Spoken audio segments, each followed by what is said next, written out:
విజయవంతం కావడంతో ప్రపంచమంతటా కూడా ప్రజాస్వామ్యము సోషలిజం అనేటువంటి ఒక పెద్ద ఊపు అనేటువంటిది ప్రపంచ ప్రజలకు.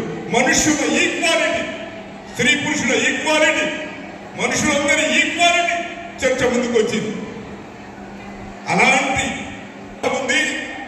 అలాంటి ప్రజాస్వామ్య నినాదానికి ప్రమాదం ఉంది, అలాంటి సోషలిజం అనే పదానికి ప్రమాదం ఉంది.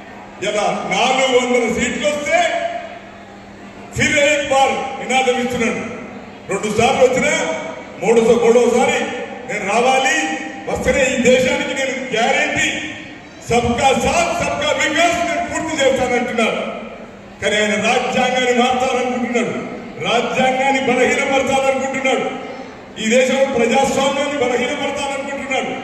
ప్రజాస్వామ్యబద్ధంగా పోరాడి సాధించుకున్నటువంటి